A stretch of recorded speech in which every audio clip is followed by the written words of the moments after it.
Let's get busy.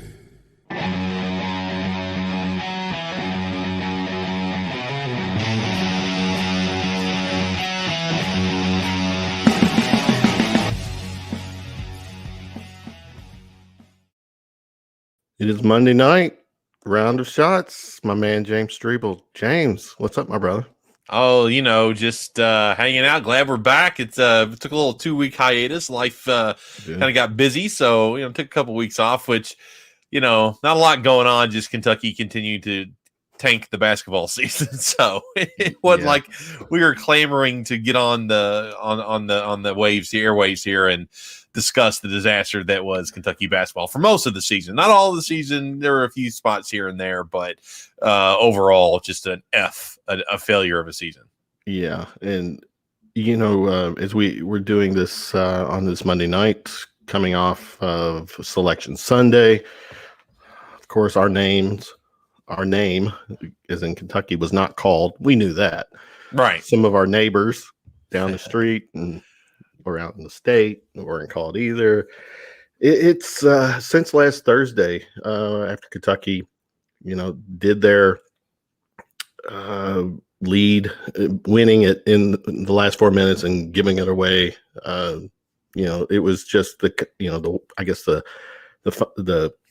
narrative of the season, how it is. Yeah, absolutely. They lost every way, like they did every time we saw them play this season, which was build a lead, have that lead disappear, lose the lead, fight back, get the lead again, then the final 3-4 minutes of the game, piss the lead away and never get it back. So it was a fitting end to the season. It was nothing different than what we've seen. The only thing that sucked is that there were some people that got their hopes up and thought that this team was actually going to pull something off that was damn near impossible because they had to do something they hadn't done all season, which is win more than 3 games in a row. Right. I did let myself believe for about 30 minutes that Saturday before they got blown out by Florida. I was like, oh, you know what, maybe, because at that point they'd won some games in a row, looking kind of good. And then after that, I was like, that's it. It's over. It's all she wrote.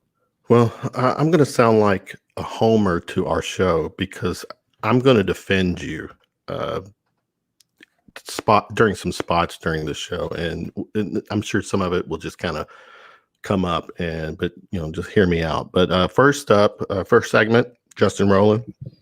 Second segment, Terry Brown, Carrie Lewis will be doing the honors. Again, we're going to put a bow on the basketball season, talk March Madness 2021, talk some football. Calipari, Stoops had pressers today, and we'll get feedback. But let's go on and bring him on. Our man, Justin Rowland. Justin, how are you, sir? I'm great, guys. How are you? How are you doing? Good.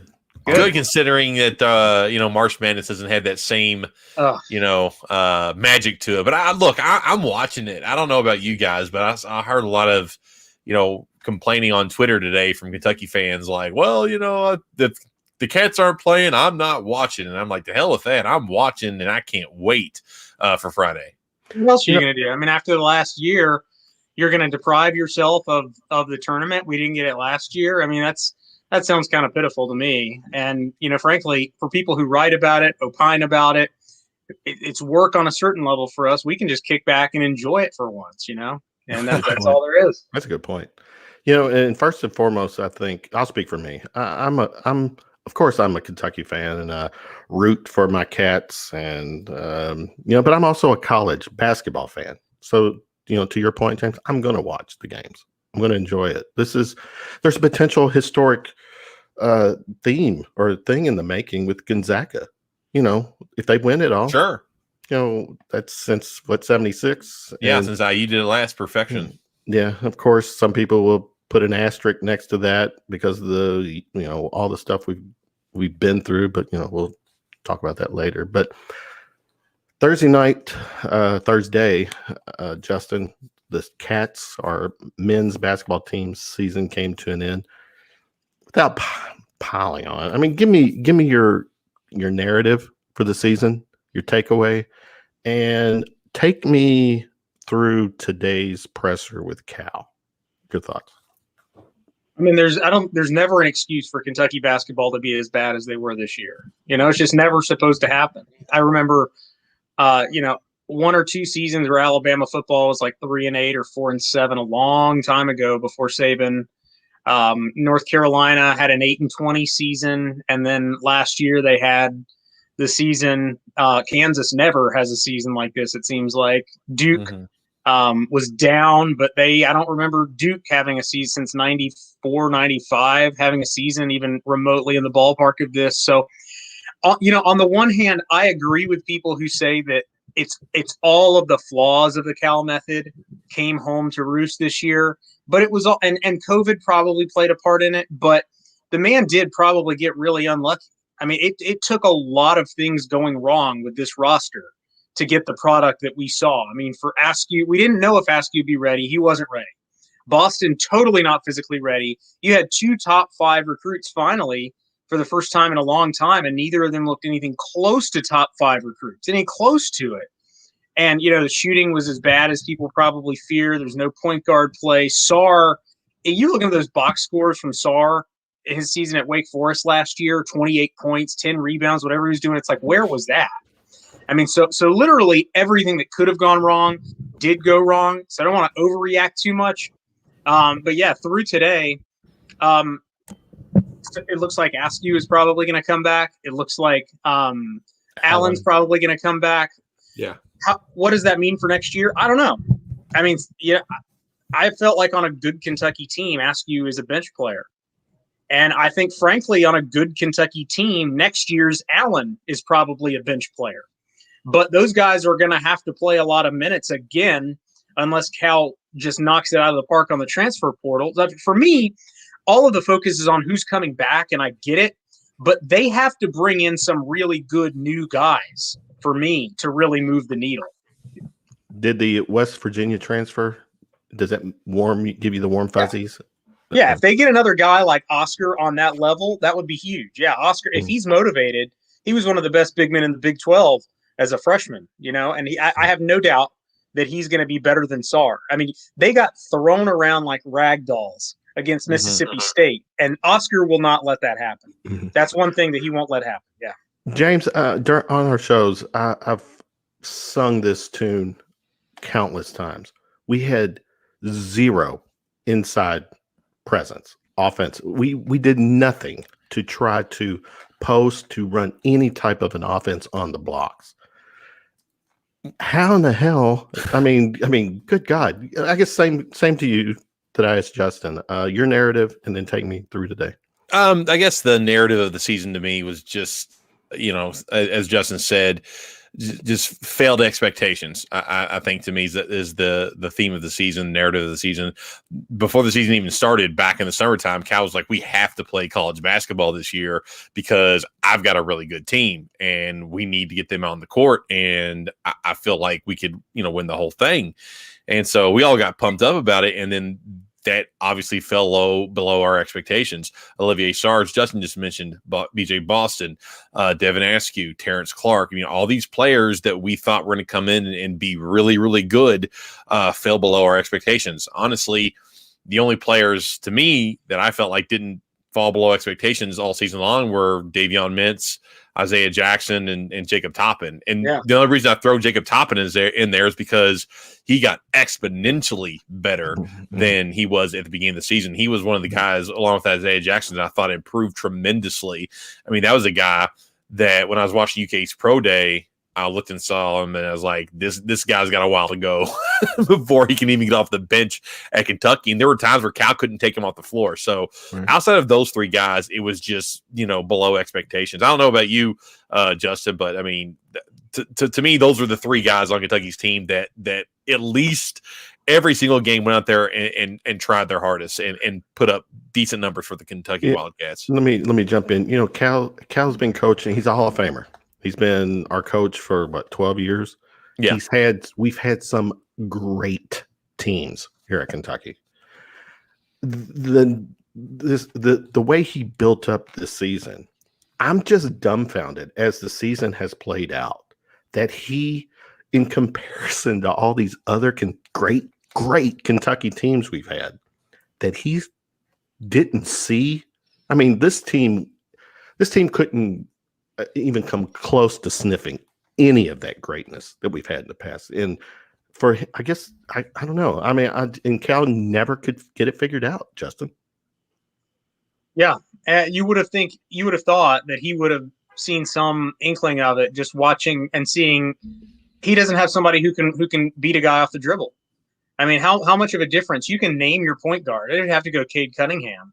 I mean, look at Sharif Cooper or just anybody who could beat a guy off the dribble. I mean, it was really painful to watch. And Calipari blamed himself in a couple of press conferences calling up plays at the end of the games where he, they just ask you could dribble around for 60 seconds and he wouldn't beat somebody off the dribble. And it's not his fault. That's just not who he is. He's not ready for that. And I don't know. I mean, there's no excuse for it. And this was the third year in a row Kentucky hasn't had really good point guard play. Everybody's like, well, do you miss Ashton Hagans now? I'm like, well, I mean, Hagans had his own set of issues. I mean, this is 3 years in a row they haven't had really good point guard play in my mind. And next year, is it going to be Nolan Hickman? I don't know. If you want to look at we're all talking about the 3-point shot. For me, the biggest difference between Cal's first 6 or 7 years and now is he made Kentucky point guard you. Right. And now they've had mediocre point guard play for a really long time, or flawed point guard play. And that's where everything starts in my mind. Not just Kentucky. I mean, his MO at Memphis during his, the last part of his run there was the point guard, James. So, sure, yeah. Derrick Rose, Tyreek Evans. I mean, those are two guys that went, NBA lottery picks. Derrick Rose, obviously #1 player in that class. And he had just a hell of a run early at Kentucky with John Wall, Brandon Knight, Marcus Teague, Andrew Harrison, Shai Gilgeous-Alexander, De'Aaron Fox going down the list. The only one he really missed on was Ryan Harrow. And then as Justin pointed out, and people were like, I heard a lot of the same thing, Justin, about Ashton Hagans, wanting him back. And I'm like, you realize he got kicked off the team. Like the last regular season game of the season. He wasn't a freshman. No, he's a sophomore. And I'm like, I don't know if that's the type of good point, attitude that this team needed. There seemed like there were multiple issues with this team on and off the court. I don't think another voice like that would have done them any good at all. So, but no, to Justin's point, Cal acknowledged today in his call-in show with Tom Leach that this G League thing for real is going to impact him. He admitted that. He's like, some of these guys, top 4 or 5 guys, the smart thing the G League did was they got, instead of putting them all on a team together and having them face off against former NBA players and grown men, they put the grown men with them to help them along. Right. And I mean, I don't know about you guys, but one of the questions I have is all of this happened to John Calipari this year. It obviously didn't work. His way didn't work. Is he going to change it all, or is it just going to be John Calipari saying it was them, it was the players, I got the wrong dudes, I didn't get a good fit from the guys, I misevaluated on the recruiting, or whoever evaluated them, they misevaluated, and we're just going to see John Calipari kind of do the same thing next season and think, okay, if I get better players, everything will be fine. I mean, I don't know what you think about that, Kevin or Justin, but that's something that we talk a lot about with on ESPN 680 The Take, with Andy Sweeney. Give me all the call letters there, James. Well, that was it. Yeah. Before I'm going to let Justin respond to that, but, Cal has always also preached the, Kentucky's not for everybody, blah, blah, blah, blah. I can't hide you, blah, all this. It kind of goes both ways, right? Justin, why, there's several kids, I think, on this team that should not be here. Could he have not seen that either? Yeah, I don't know. That's a good question. I just feel I will say this in Cal's defense. This was a disastrous season. This was worse than I ever thought it would get under Calipari, or really any Kentucky coach. Single-digit wins. Who would? But if there is one coach who can fix it in a year, it's probably him. Yeah, and it's not going to be the way he is normally reloaded, but that portal is going to be popping. And when this coaching carousel gets churning, why can't he just say, I'm going to be Mr. Transfer Portal? I used to be Mr. Top 5. Well, I'm going to be Mr. Transfer Portal. Come to the Kentucky. Other one and done, if you will. Yeah, right. I mean, we've heard rumors. I don't know if we mentioned this publicly. We've heard rumors about North Carolina's Garrison Brooks being interested in Kentucky. That'd be come on down. Yeah, I mean, I don't know why he would pick Kentucky with Oscar right there and with Damian Collins, and he's kind of fallen, behind a few big guys here in North Carolina. But yeah, bring him on, right? Yeah. What do you have to lose? There's going to be a lot of guys to reload with, and so I've kind of erred on the side of being like, it almost doesn't matter so much how many guys come back from this team, because this team was really bad. Maybe they'll be incrementally better next year, but Kentucky fans aren't going to be satisfied with anything less than a big time bounce back. Don't you think it's weird too? I mean, like you said, with the players coming back, Kentucky fans kind of want it both ways, whereas they want the top 5 draft picks and the best of the best, but they also want players to stay around 3-4 years. And those two things don't vibe. And so now where you get like maybe some guy can come back and do things for you and get better. Kind of like, well, we don't want those ones back. We want DeMarcus Cousins back. Like DeMarcus Cousins ain't coming back. Like DeMarcus, when he's gone, he's gone. I mean, I'm with you. I think it's a good thing that Devin Askew came back. I think that there is a good basketball player, a good college basketball player in there. Point guard, maybe not. I talked to we interviewed Mike Pratt last week, and I agree with what he said. Like he looks more of a makeup of a two guard, like a shooting guard, if he can get shots to fall.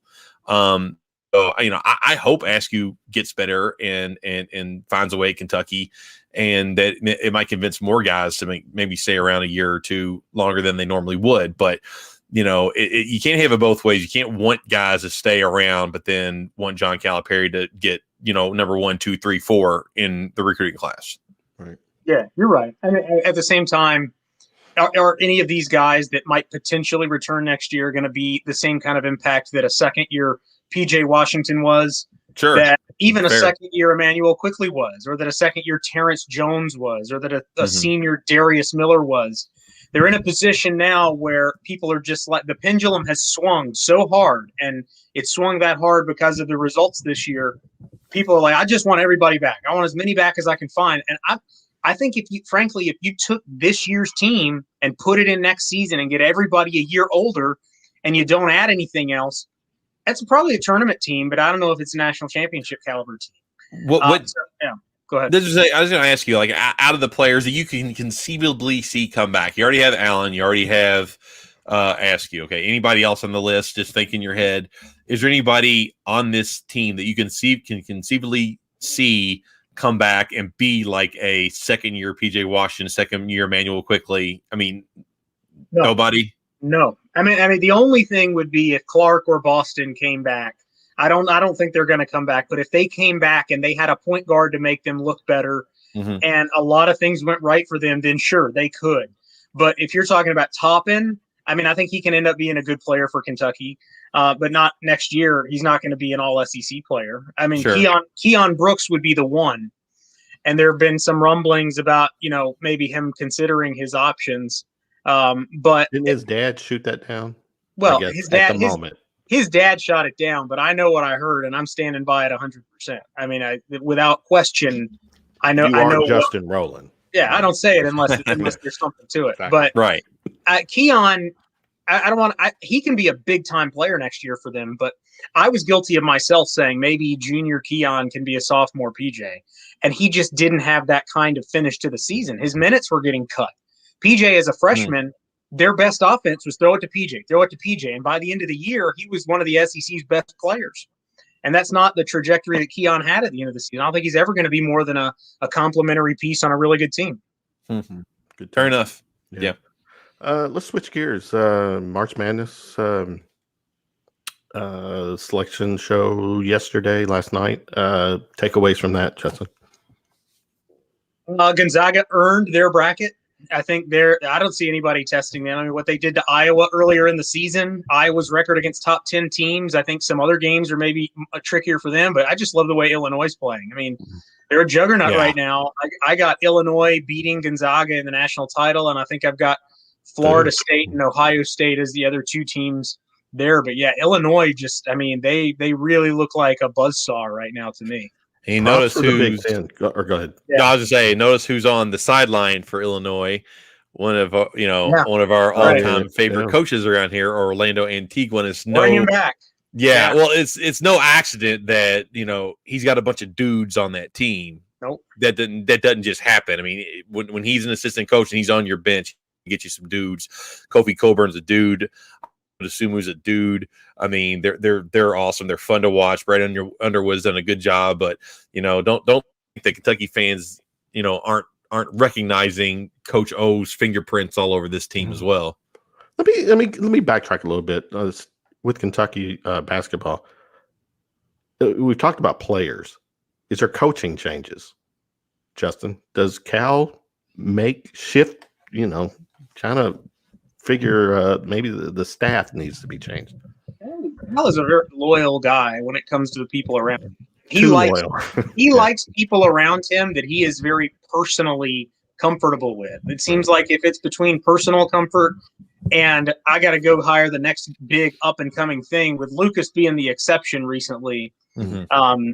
But I know Travis Graff with our site has said that he's heard that Tony Barbie was a candidate, could be a candidate for the Fordham job, and I think David Sisk heard that as well. And Joel Justice has been rumored as somebody who could be a candidate for a job like that at some level. I would be pretty surprised if the staff remained totally next year, and I wouldn't be surprised if there are a couple of new faces. I don't have any information about that, but there has been enough smoke that it seems like those guys are ready to get out on their own. Anything from you? Go ahead, John. Yeah, I would say that I don't think John Calipari would fire anybody or ask anybody to leave, but I agree with Justin. I think that maybe if the right job came open for either Barbie or Justice, that I think they would take it, especially Justice, because his name was floated around last year for a couple of jobs as well. It just kind of seems like he's ready to take that next step. But no, I don't foresee Calipari getting rid of anybody, especially because two guys on his staff are brand new. I mean, Jay Lucas, it's his first year. Bruiser Flint's first year. He ain't moving Tony Barbie. That's his dude. He's not going anywhere. And like I said, I don't think Joel Justice is going to get fired. The only way we see a coach leave is on his own to get another job. Gotcha. Before we go talk some Kentucky football, let's talk about IU basketball. They that whole MAGA, make Archie great again, didn't happen. So a booster, the story is that a booster stepped up or whatever and put $10 million on the table. That was Archie's buyout. Now, I'm curious, do we know anything? And then there's also supposedly another booster that's helping fund this next coach, whoever this next coach is. Do we know who these boosters are? Or where I'm going with this is that, are these potentially older guys that are still in love with Coach Knight? Because one name that hasn't come up at all is Steve Alford. Could they? I mean, no. I know for us that would be idiotic, but for the old school, still in love with Coach Knight, but that's where I'm going. But Justin, what have you heard about IU situation? I mean, this is actually kind of sucks for me because I grew up about 5 minutes from NC State's campus, and I was never an NC State fan, but I had season tickets to their football and their basketball games, and I vividly remember Archie Miller. I watched every home game that he played, so I was kind of hoping he would succeed. But I mean, if I were IU, I'd just hire Rick Pitino.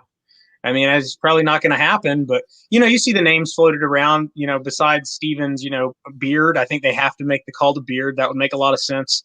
But I've seen some really hot takes out there today. Doug Gottlieb said it was the best job in college. Top 5. Yeah. Are they even top 5 in the state right now?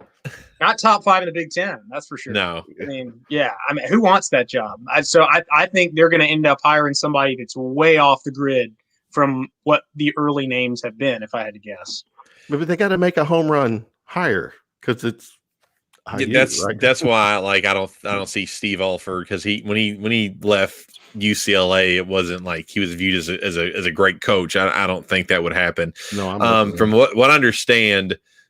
Her today, I work with a big and him. Yeah, he's been on the show, Jack Grossman. Oh, Jack. Jack. IU alum. Big. He does IU post game shows and podcasts and stuff. So talking to him, he listened to all of Scott Dulson, the AD of IU's press conference, and from what we are hearing and everything, not only do they had the booster pay the money, but they already know who they want and that they're not going to do that unless they know they're going to get it, whoever that is. And a lot of people are talking about John Beilein, former Michigan coach, former Cavaliers coach, and then possibly Scott Drew are the two names that were kind of really going around today. And Nate Oates and a couple of other guys already took their names off of consideration, but I don't know how serious those were. But those are, I think, are the two top ones right now. John Beilein had great success at Michigan. I mean, Final Four, national championship game, he lost to Louisville in that one. But, as far as college coaches in the Big Ten, he was damn good at Michigan. He'd be a home run hire, yeah. They take him in a heartbeat. The idea that somehow, some way they can bring Brad Stevens or take him out of the pros. I mean, so silly. Good God. I mean, really? It's the Celtics. And IU when was the last time IU was relevant? Was it the Anthony Davis season, or was that our championship season? Yeah, they were number one seed. Yeah, and Justin, they were number one seed the year after that. They were a one seed with Cody Zeller came back for his sophomore year and had Oladipo and Yogi Ferrell and all that. Yeah. Yeah. All right, Kentucky football. Stoops had his presser. Thoughts on where the football team stands right now, Justin? So, I think the offense is actually finally in a position where it's going to need to help the defense a little bit because, when I hear Stoops say this is the most depth we've ever had, I don't doubt that. But I do have some personal questions about the defense. They were bad rushing the passer last year. And from what I've heard, that's a big unanswered question. They're cycling out a whole new set of defensive linemen that they really don't know a whole lot about. They're breaking in 2 new starting corners. The special teams game is really going to be overhauled with Duffy gone, and they had some leaks to patch up this offseason anyways. So the offense really needs to take a huge step forward. It was one of the worst in the country last year. They need to be better than decent. They need to be a good offense in my mind. They could go 6-6, 7-5, just be an average at everything. But for them to continue the forward momentum this year, the offense is really going to, I think, need to lead the way while the defense finds its footing. You're really saying the passing game needs to show up. Yeah. Although I will say that I think the shift in how they're going to run the ball is going to be a transition for Chris Rodriguez. That offensive line and that running back were custom made for that inside zone, just smash in the mouth and run up the middle. And they're still going to do some of that, but how that translates to a whole new blocking and rushing scheme, I think, is an open question too. Good point. James, go ahead. All right, so the big question, obviously, is quarterbacks, Justin. Will Levis, obviously the transfer coming in from Penn State, going into the offseason, we thought it was either going to be a Joey Gatewood or Bo Allen led offense, and then this wild card. And apparently this is a Liam Cohen guy, correct? Like he coach know his family. They have history together, Justin, correct? This was his guy. Kentucky knew about him and liked him before he was even in the portal. And so we don't know a whole lot about the quarterback. We don't actually – it's not really fair to judge Gatewood based on what he did against Georgia. Oh, I'm with you. It's not fair to judge Allen based on what he did on 7 attempts all season. We can take little bits and pieces here, but the one thing we know is that Cohen likes Levis. We know that. And so I think it levels the playing field a little bit with him not being in for the spring. But what I always tell people, who do you think the starter is going to be? I just ask them, do you think Gatewood or Allen would have been Penn State's number 2 quarterback last year? And I don't think they would have been ahead of Levis on the depth chart. I just don't think so. Some of the hype about him is just this viral practice throwing video. But he has a lot of tools. He's an impressive quarterback physically. And whether he starts the season as a starter or not, I think he will eventually be the guy. Okay. Interesting. And I'm kind of with you. I don't think Liam Cohen or Kentucky would have brought him in if they weren't already thinking like, we got something with him and he's kind of what Liam Cohen has in his head as what he wants his quarterback to look like. That's what I'm assuming. Not knowing anything about Will Levis and how good he is or how bad he is or whatever. But if Liam Cohen focused in on that kid early on. Is like, yeah, that's the guy I want, and brought him in with two, a 5-star and a 4-star quarterback on the roster. Kind of, the proof's in the pudding there. Right. Yeah. But the funny thing is the viral throwing videos are kind of the opposite of what he actually was at Penn State. They used him more than anything as like kind of a fullback, change of pace, running quarterback. And the mark on him was he wasn't making the big time moxie throws down the field. It was check down, scramble, check down, put your head down, run.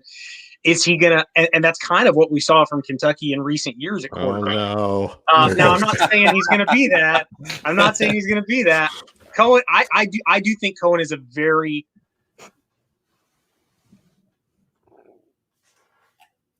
position coach for the Rams. Almost makes him a little bit more sexy. It's almost like, what does Stoops see in this guy who ordinarily wouldn't get an SEC offensive coordinator game? I think he'll do a good job.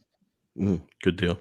Justin Rowland, Cats Illustrated, Rivals. Justin, as always, thanks for hanging out with us and sharing your insight. Always enjoy it, guys. Thanks a lot. All right, Thanks, Justin, care, man. Have a good night. There you go.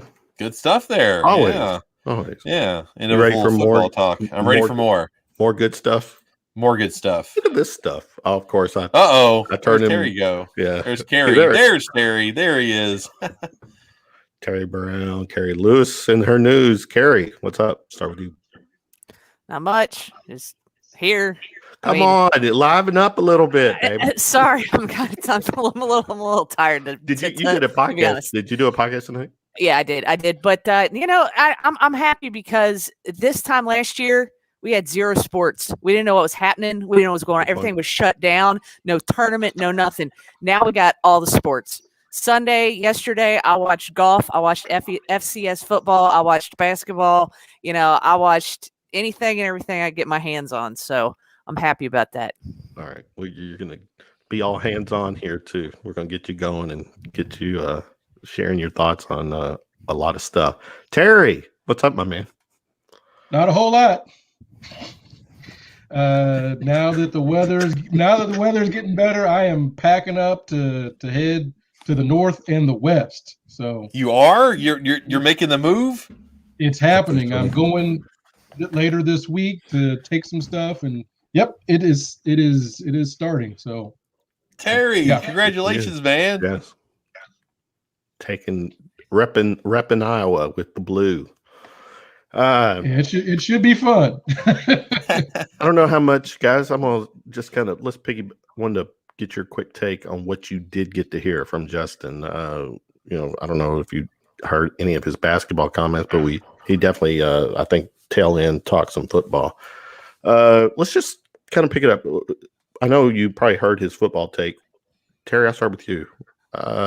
Stoops, his presser, Justin's comments. What are you feeling with Kentucky football right now? I'm feeling more encouraged. I think this is probably as good about Kentucky football as I've felt in a long time. I mean, I know there's questions to be answered, but, in previous years, we had a lot of questions to answer. And I think now, listen to what Justin's saying, listen to what Stoops is saying, and other folks, there's specific things. Can the defensive line do this specific thing?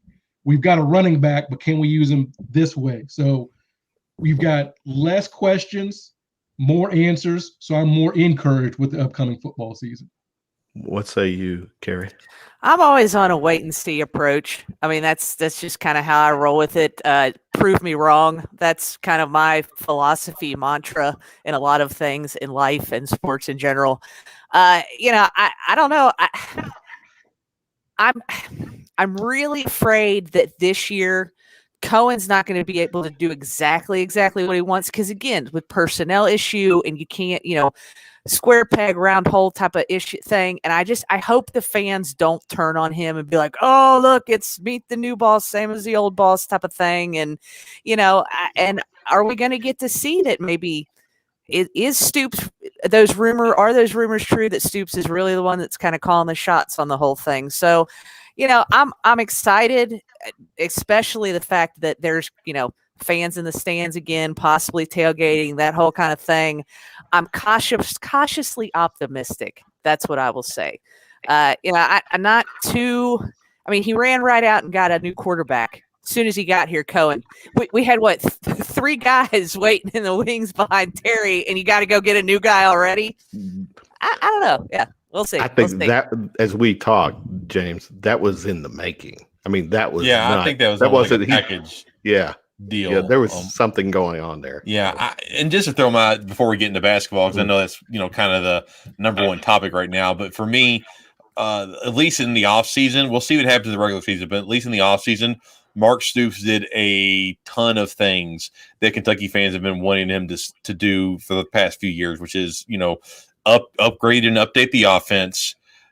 Kill it in the transfer portal. I mean, getting Wandale Robinson was a huge deal for this offense. Getting guys like Darian Kennard and Christopher Rodriguez and Josh Paschal to stay for another year, big deal. So Stoops talked the talk and walked the walk in the offseason, did everything that we wanted him to do. Now let's see if we can transition. And that running backs coach they got today, John Settle, I mean, that's a guy that coached Wisconsin, guys like James White and Monty Ball and Jonathan Taylor. I mean, those are guys that are 1,000-yard rushers and NFL players. Bruising. Bruising. Yeah. So I'm very encouraged by what I've seen so far, and I'm hoping that continues into the regular season, because we've all won the offseason many, many times. Let's get to the real season. Let's see if we can do some winning there as well. I mean, it's March. We got a little ways to go, but it is it's encouraging. Yeah. Let's switch gears. Talk Kentucky basketball, men's basketball. Carrie, start with you. I kind of did this with Justin and James to start the show, and I'm gonna do the same. Give me your takeaway, your overall takeaway from the season, and then take me to today's presser with Cal. Overall, for me, the season was it boils down to just frustration. It was just frustrating. The whole time that this team was on the floor, it was just frustrating to watch. I watched it. I watched every single game. It was painful and frustrating for me. Just they never gelled. It just, from my opinion, I just feel like this team never gelled.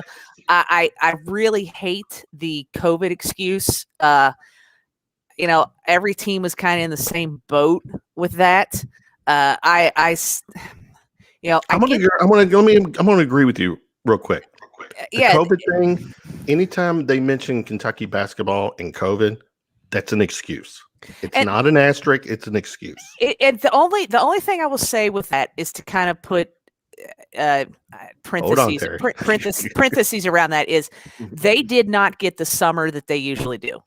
Cal gets a lot of guys to come back in the summer, your John Walls, all your guys in the NBA, and they take the new guys and they play them. And I think they kind of teach them the offense on some level, and they talk to them about, kind of what to expect during the season. And they didn't get that this year, which I do think hurt on some level. I really honestly do. 24 game level. I don't know. I I honestly, to tell you the truth, I don't have an answer. I really don't. It's very perplexing, mind-boggling, and I honestly, to tell you the truth, don't have an answer. I kind of like what Cal said in his presser. A lot of people saw him as blaming the fans a lot this year. He did not do that in his press conference at all. So I thought that was a good step. I don't know. It's frustrating. I'm just frustrated with the whole thing. In a word. Go ahead, Terry. Jump in. I mean, it was disappointing, but we've reached this point to where COVID has become this talking point for everybody, right? And we keep saying it's not an excuse, but it's definitely a reason. I've said this before. Programs that build their rosters how we do, like Duke, like a North Carolina, struggled a little bit this year because that's how we do it. Now, we can debate whether or not Cal should be one and done and how he builds his program. That's a debate to have. Right. But the bottom line is all those things missing an entire summer because guys come back. One of those things that doesn't get talked about the 2012 team was the NBA had their lockout And remember, Nazir Muhammad brought a lot of the Thunder players to Lexington Good to play point. against the And worked out. Yeah. Yeah. and that sped them up a little bit. So it's not just Kentucky guys coming back. They bring other dudes. Like if you're Anthony Davis playing against Kevin Durant in the summertime, you're going to pick something up, right? So it's easy to say, it's COVID. Look, it's not an excuse. Kentucky should never be 9-16 or 7, whatever it was, okay? But I think it's more than fair to kind of look at everything that went into this season. Mm-hmm. COVID really put these guys behind the 8 ball, and trying to play catch up when there's no buy-in games, there's no fans. You're doing it under the biggest microscope in the business. It was difficult, and the bottom line, this team just wasn't very good. That's the thing as well. Yeah. So we can talk First about and foremost, not having shooters and COVID. If you have one of those elite guys, it makes everything better, right? If you got a John Wall running your offense, COVID, no COVID, you're not going to be sub 500, right? So Right. I don't think people are blaming COVID, but it's impossible to look at the last 12 months and separate COVID's impact from everything. Me and my mom have been locked down for 12 months. I mean, you can go through, it's affected everybody. Right. And for people to say, well, it's not an excuse. Look at the world around you, right? We're lining up to get vaccines. 500,000 people are dead. That's an issue. Like, we can't just pretend that things are normal, right? No. And sports don't happen in a vacuum. Right? So it's all intertwined. And so you throw that in with the team not being very good. And this is what you get. You get a bad year. I love what I heard from Cal, because we saw what happened after 2013. Cal gets humbled, he gets pissed, and he comes back, right? 2013, you missed the tournament, runner-up, and then 38-1. So I anticipate Cal has internalized everything that we've all been saying about him. He's a proud man, if nothing else. He ain't going out like this. He ain't going out. He's coming out like Tony Montana. So I'm here for that next year. We want to see his little friend next year, James. I'm ready for it. That's all this year it was a bad season. I watched every game. It was not great, because the thing, and I know I'm talking a lot, I'm sorry, but you're fine. No, keep going, man. This team, it just teased you. That was the thing about it. If you're bad, just be bad, right? Like with the football team for years and years, you're like, this team's a 2-win team, whatever. But every single time every time you get out, they pull you right back in. Like you look at Mississippi State, I'm thinking, we got this. You get up by 5, they're finally going to get it together, and then they don't. And that was the frustrating thing all season. Just be bad the whole time. Frustrating. Stop playing in my heart. Both that word. And for the record, in no way was I downplaying COVID. I know it's real. It has impacted everybody. My only thing is that if you're going to put an asterisk next to Kentucky's season that says COVID, there's an asterisk on every program, James. And we couldn't do what a lot of teams could. I think that the tough thing with the COVID stuff is you had teams in similar situations that excelled, and then you had teams in similar situations that they got impacted by the virus and had to pause and stop. And Kentucky never had to do that, which is a good good job on them. And today with John Calipari made me feel a lot better than I did Thursday when he was talking to Tom Leach on the radio, and he wasn't making excuses. He was saying, look, this sucked.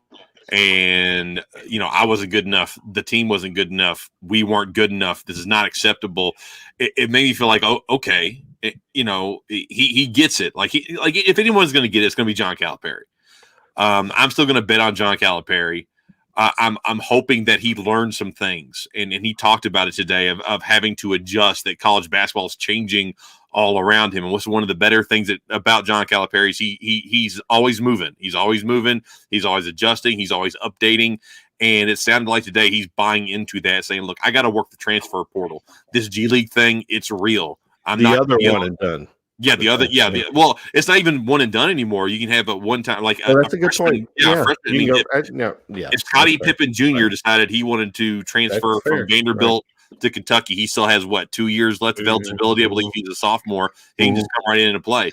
I mean, the game is changing, and it sounded like John Calipari was ready to change with it, and that was my number one thing from this season. Is like, okay, is John Calipari going to change? And it's not just about getting shooters.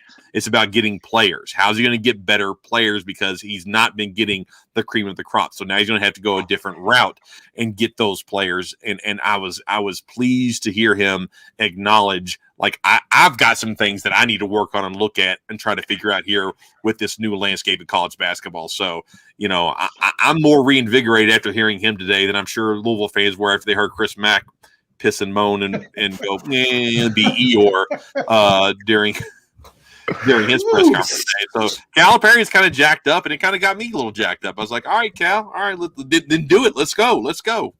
It got you so jacked up that here it goes. Yeah. Check this out, guys. Don't be very different on the radio.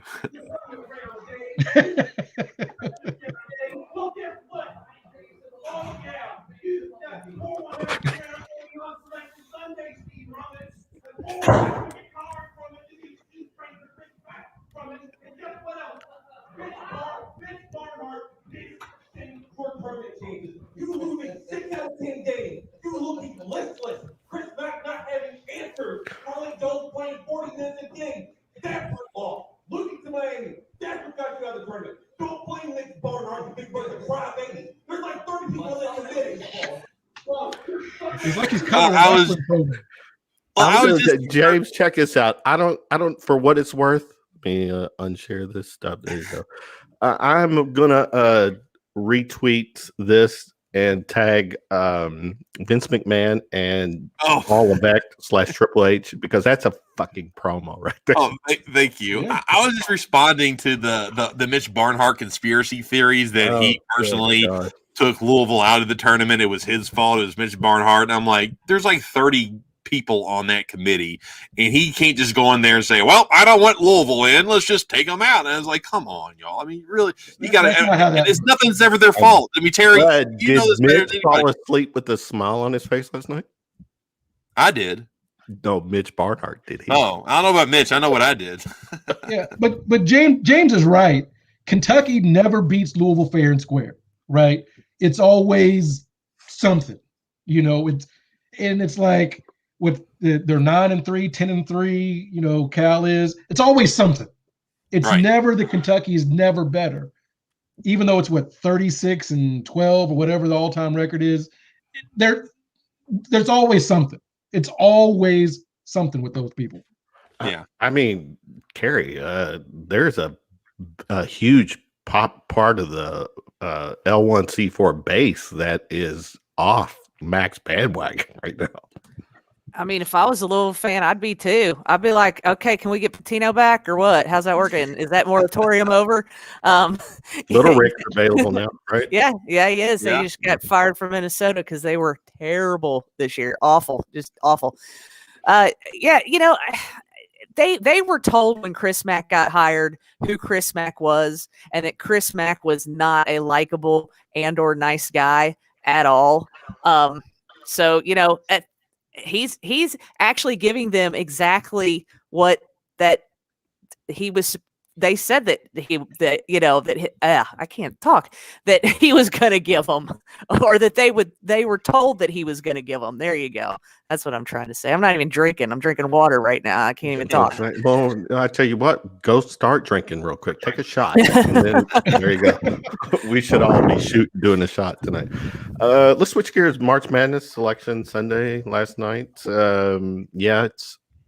It's sad that we were not part of that conversation, but the show must go on. Terry, what stands out to you with the field? When Kentucky's not she in is it, going to do it. Look, she's going to do it. There you go. Yeah.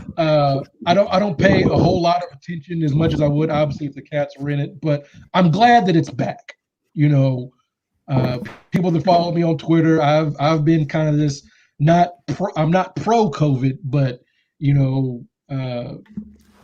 anyway, I'm glad that it's back. I'm glad we have these kind of discussions because it took a lot of people doing a lot of right things to get us to this point. So I am glad about that. Having it all in one place makes sense. The backup team, Louisville's on. The one school that's rooting for COVID. That's almost what it feels like. Yeah. And Terry, you're frozen, bud. There he's back. He's back. Maybe. Have to play this tournament. The end of the tunnel. About it, Gonzaga. I hope they lose. Right, because Kentucky was so close. I get where Terry's coming from. I see eye to eye with you, Terry. I know what you're talking about. It's like we were supposed to be the 40-0 team, and just And I don't want Gonzaga to have it. I don't want anybody else to have it. They are beatable, though. I do think I'm against Gonzaga. Period. Let me say this: 3 years ago, I was in Boise, Idaho, covering the Cats after that drive out there. And Gonzaga was one of the teams out there. And some of those fans were the most obnoxious fans I've been around. Really? They were they were like, because what happened in these arenas for the tournament, every team gets its own little locker room. Well, they put Kentucky in a locker room that's not much bigger than your living room. And so you got the Kentucky folks, and then you've got like 50, media members in there. And Kentucky folks like, hey, we need a bigger locker room. And the Gonzaga people were just, who does Kentucky think they are? And I'm like, we're Kentucky and you're Gonzaga. That's what this is all about. It was like, so I've had an axe to grind against Gonzaga ever since then. So it's a little petty, but that's where I'm coming from Gonzaga. Plus, I know if Gonzaga does it, we're going to hear about how Kentucky did not do it. So anybody but Gonzaga. Yeah. What say you, Carrie, from yesterday? So, first of all, I love how the NCAA just arbitrarily changes their own rules just on a whim, on the fly. Once this bracket's set, it's set, and we're not going to have replacement teams. Oh, you know what? Now we got a list of replacement teams that get, and Louisville's on that list, and they could possibly be a replacement team. But 2 weeks ago, it was no. Once the bracket's set, it's set. Do you think is Mitch that was done so Mitch can? There's going to be a meme. There should be, where what's that one commercial, or the insurance commercial, where the guy's holding the dollar bill. I believe that's Mitch doing it to the card. I think. Yeah. Sure. Let's start that conspiracy theory. But this is going to be a weird tournament. It really, honestly is. I mean, you got Gonzaga, Michigan, Illinois, and Baylor as your number one seeds. That's kind of odd. The start times too. So we're gonna go Friday, Saturday, Sunday, Monday. Yeah, weird. It's weird. I didn't get that memo. So there's not a game Thursday. No game. The playing games are Thursday. The play-in games are Thursday. Oh, wait a minute. Yeah. Oh wow. Yeah, everything's moved up a day. So the playing games are Thursday, or back a day. I apologize. Thursday, and then Friday, which is weird because that Monday. I mean, I'll take basketball on a Monday. Don't get me wrong, but it doesn't feel right because you do that Thursday, Friday, all day watching, all day Saturday, Sunday, Monday. You kind of regroup and get a breath of fresh air, starting on a Monday. But now you're thrown right into it. It's weird, but wow.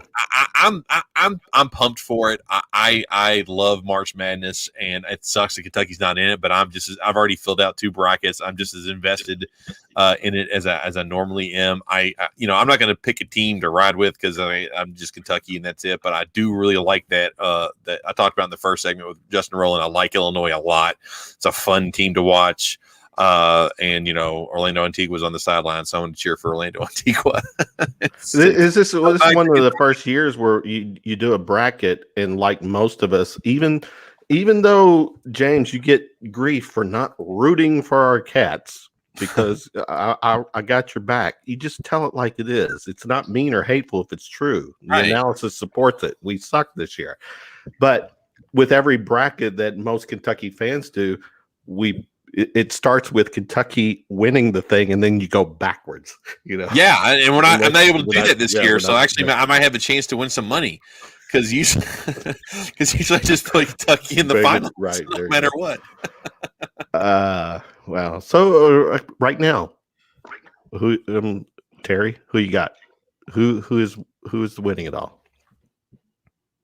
I think Illinois looks fantastic. They really have handled business really well. Since I'm heading to Big Ten country, I've been kind of getting more into Big Ten basketball. Illinois just looks really good. I was initially going to try to roll with Iowa since that's where I'm going, but they don't have the guard play that Illinois does. Illinois just looks so good. It reminds me of an old Kentucky team. Like they just keep coming at you. Terry, And I said that. Yeah. There's no let up. And so Gonzaga is your fiance a Iowa fan? We are a Hawkeye household. We are not Iowa State Cyclones. But there you go. Sleeper team in Des Moines, Drake University. She's about 2 blocks from Drake University's campus. Oh. So the Drake University Bulldogs are in, and so we are hoping that they can cause a little bit of noise. So they're in the playoff. They're in the play-in game against Wichita State. Yeah. So we're fingers crossed. You know how the bars around Kentucky we keep track of all the championship banners. Drake's one of the schools. They do that for appearances, for NCAA appearances. So it's a different scale of things. So I'm riding with a team that doesn't get a whole lot of success. So Illinois is my main dog. I can respect that. They're absolutely still invested in a different way, but sure. But because I think as Kentucky fans, Louisville fans, I would say IU fans, but no longer IU fans, we kind of miss that when these small schools get in. To them, getting into the big dance is just the biggest deal, right? Yeah. Like it's everything. Their coach's legacy is tied to tournament appearances. It's just a different way to look at March Madness. If they're competitive in this play-in game, they're stoked. Like Drake is stoked. I know you see me. I retweet from the Drake basketball account because they are all in just to get into the tournament. So Illinois to win it, Drake to hopefully bracket bust and that kind of thing. That's where I'm coming from. Say you, Lewis, and the news. I don't know. I have a real hard time rooting for anything from the Big Ten. it's very, very difficult for me to do that. Take a Red Bull in the next 30 seconds to try to liven you up a little bit? Well, and y'all are going to hate me for saying this, but I honest to God think if Gonzaga does not win it this year, they're never going to win it. This is the year. This is the chance. They are a very good team. They are. They really are. Are they beatable? Sure, but I think anybody once you get into the field of 64 or 68 or whatever we're talking is beatable on any given day. But they have X's and O's on paper. They're a very, very good team. I think, and they're actually in a favorable bracket too. So they got Norfolk, the winner of that, Appy State, Oklahoma, Missouri, Creighton, UCSB, Virginia, Ohio. So Carrie Lenardi bringing it. Come on. Yeah. In terms, I don't like Cinderellas. I never have, and I never will. I've always rooted against the Cinderella. I'm not a fan of Cinderella. You don't wear a slipper, do you? Nope. It's going against the grain, and that's an unpopular opinion, but whatever to the Cinderellas. Sister Jean's back. So I guess. She is. Yeah. Loyola Chicago, 8th seed in the Midwest. They play Georgia Tech in the first round there. Morehead State. Go Morehead State.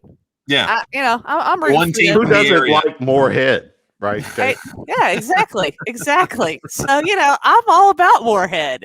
And then, of course, the ever-present undead of Rick Pitino and Iona.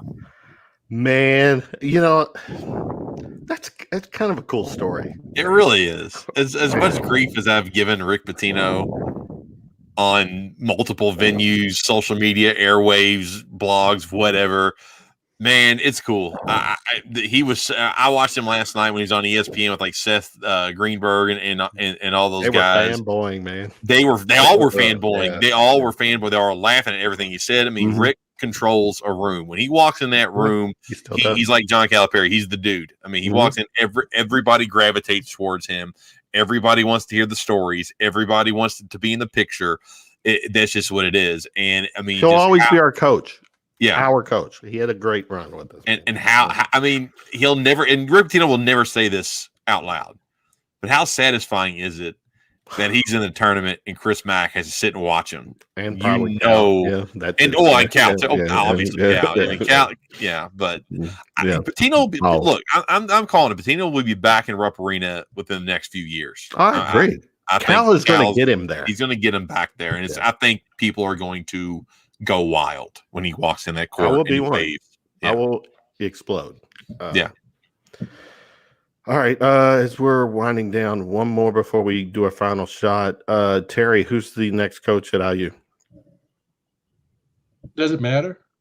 You know, I'm not saying For this tiny segment, give me I'm something. not saying that to be flippant, but No. you know, after Who do looking you- at social media and everybody's kind of pushing this, IU is a top 5 job. They're not the top 5 Barely job, in the state.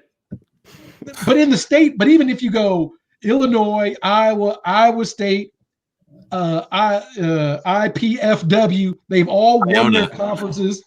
And Illinois State, they've all won their conferences and been in the tournament more recent than IU. IU has not been in the NCAA tournament since Barack Obama was president. When they went in March of 2016, Donald Trump wasn't even the presumptive nominee. So we've had 2 entire presidential election cycles, an entire 4-year presidential term. And if they make it next year, Joe Biden will be in year 2. So, look, Indiana is like Nebraska football. Growing up, it was a great job. I tell people all the time, in this area in Louisville, you get IU, Louisville, and UK, right? From 75 to 87, that is 6 national championships, Final Fours. This was the spot. This area of the country was the center of college basketball. I want Bermuda Indiana Triangle. Right. I want Indiana to be well because 2012, you can check my Facebook post. I was excited. Kentucky was good. year. Louisville was Final Four. IU. That to me, this triangle is better than anything they do in North Carolina. Mhm. But by the same token, it's not that job anymore.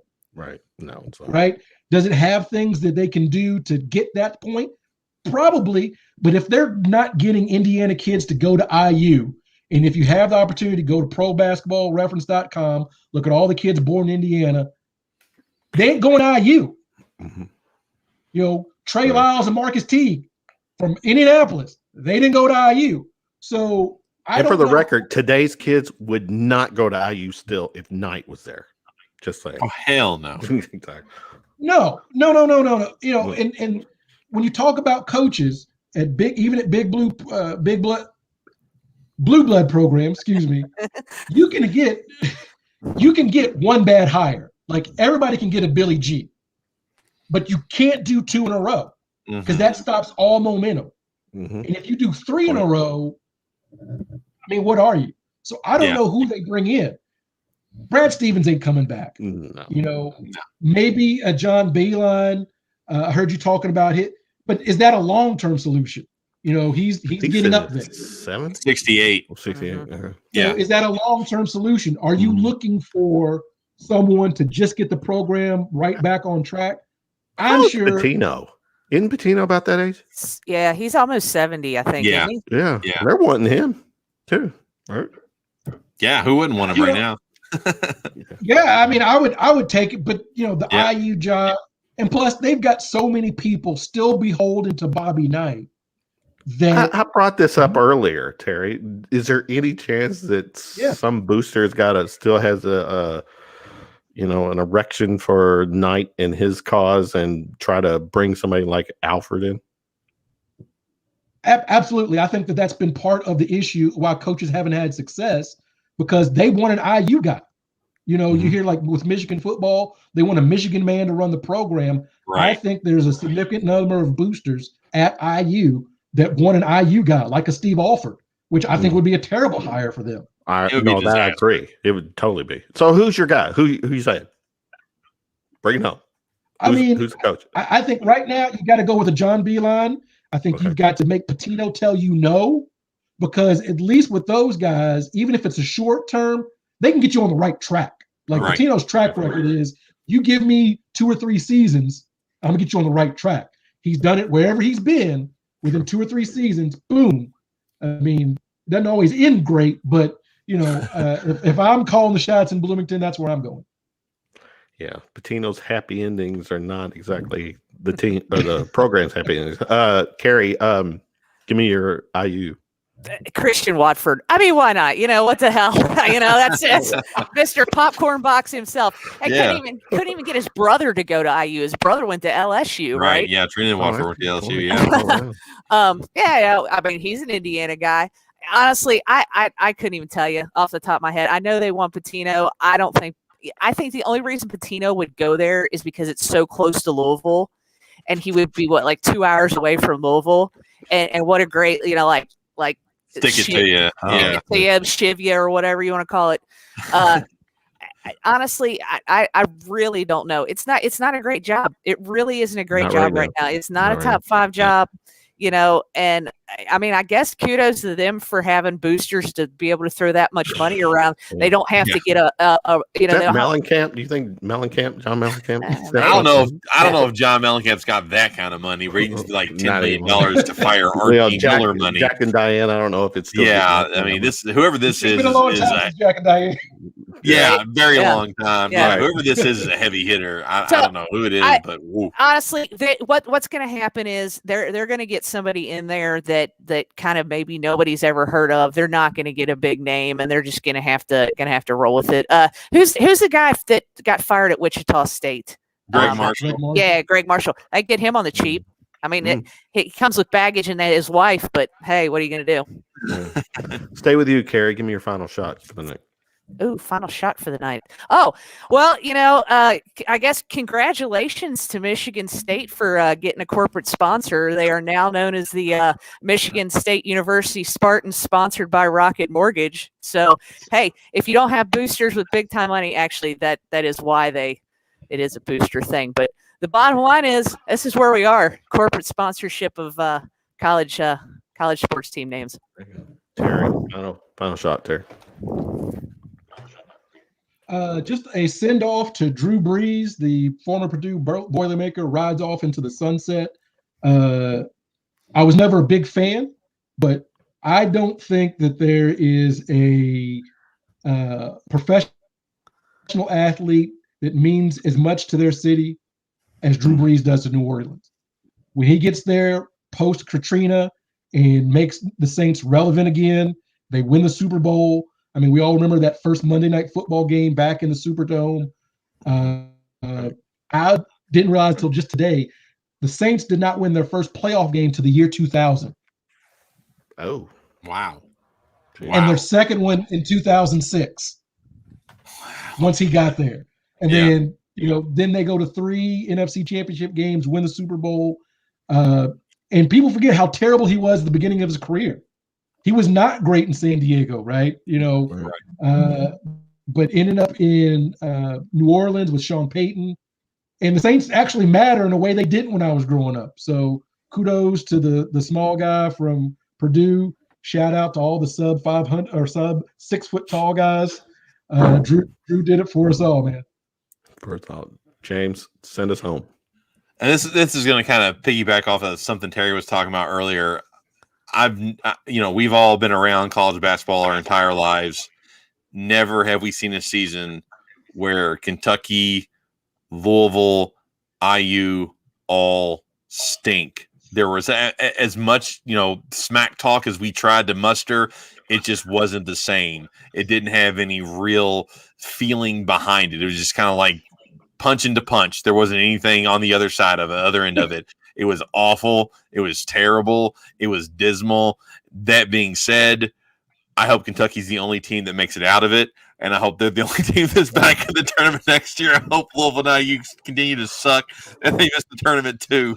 That's a Kentucky fan. There you go. See, he does root for the boys in blue.